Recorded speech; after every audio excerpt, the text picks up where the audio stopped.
There comes a point in a person's life, usually quietly, usually without ceremony, when the entire architecture of what you've built begins to feel wrong.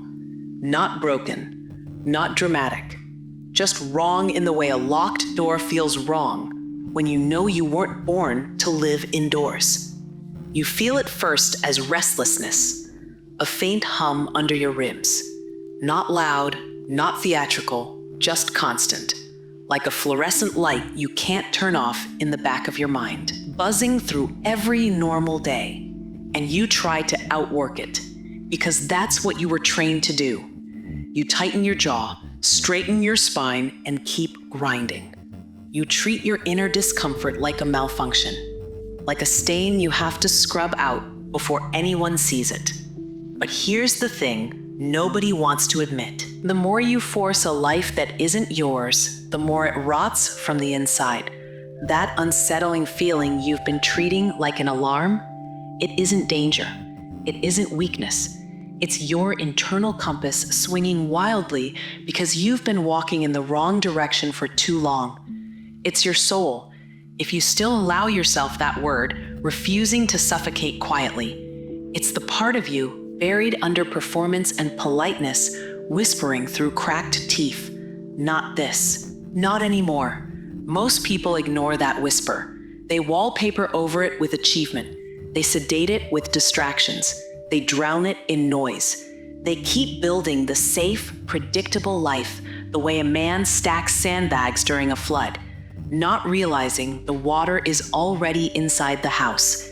And eventually, the bill comes due. It shows up as exhaustion that sleep can't fix, as a smile that feels like a mask glued to skin, as the strange grief of realizing you've been living someone else's script so long, you forgot the sound of your own voice. At some point, you look in the mirror, and it's like staring at a well-dressed stranger. Their eyes are open, but the room behind them is empty. That is where letting go begins, not in peace, not in calm, but in collapse. Letting go isn't a spa day philosophy. It isn't good vibes. It's not gentle. Letting go is a funeral, and the body in the casket is the version of you that kept trying to win a game you never wanted to play. Because letting go means admitting something terrifying. You can't keep chaining yourself to a life that is quietly killing you and still call it discipline. You can't keep forcing your way through doors that refuse to open and pretend that's strength. Sometimes pushing isn't courage. Sometimes pushing is just fear wearing armor. And here's the brutal truth that sits in the corner of every room you avoid. You have already reached the moment of choice. Not tomorrow, not after you get your life together, not after you heal, not after you're ready. Ready is a myth people worship, so they don't have to move.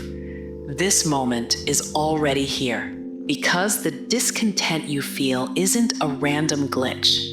It's the poison and the cure happening at the same time. It's the part of you still alive, still awake, still angry enough to refuse a slow death. And you need to understand this clearly.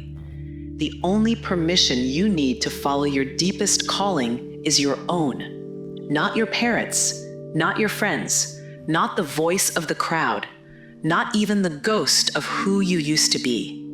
Just you, a quiet signature on an invisible contract. I will not betray myself anymore. But the mind hates that.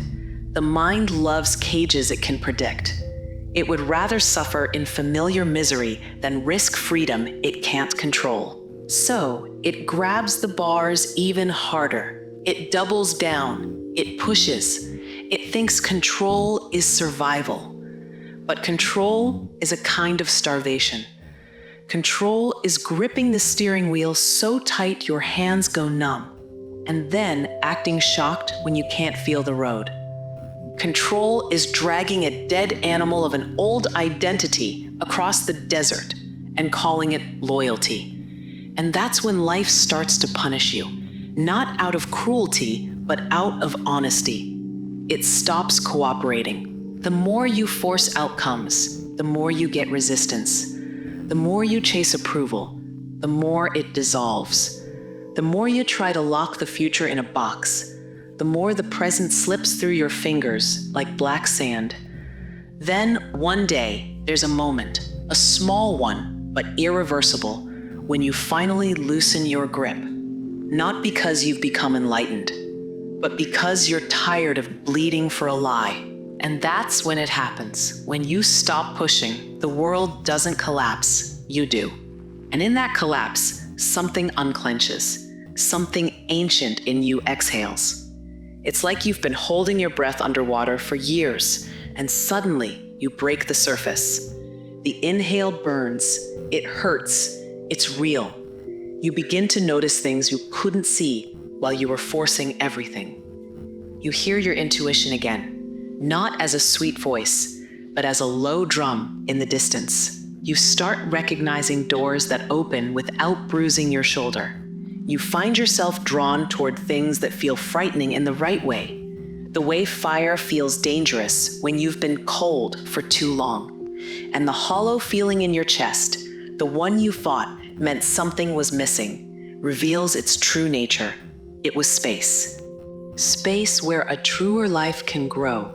Space where your actual beliefs can breathe. Space where your purpose can come out of hiding. So if you feel lost, good. If you feel heavy, good. If your safe life feels like a beautiful prison, good. That discomfort isn't doom. It's the sound of the lock turning from the inside, because the old path has run out of road, and the part of you that still has a pulse knows it. Letting go is not giving up on life. It's giving up on the version of life that kept you asleep. It's stepping out of the cage and feeling the night air for the first time. Cold, sharp, honest. And once you release your grip, once you stop trying to force the world to obey your old fear, something almost offensive happens. Everything begins to flow again. Not because life becomes easy, but because you stop rowing against the current while calling it virtue. You stop bleeding just to prove you're strong. You stop turning your own soul into a battlefield.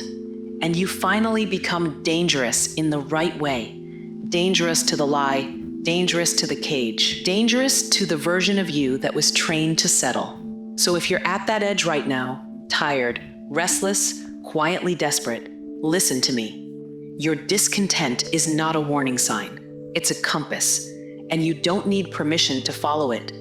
You just need to let the old you die with dignity, so the real you can finally live.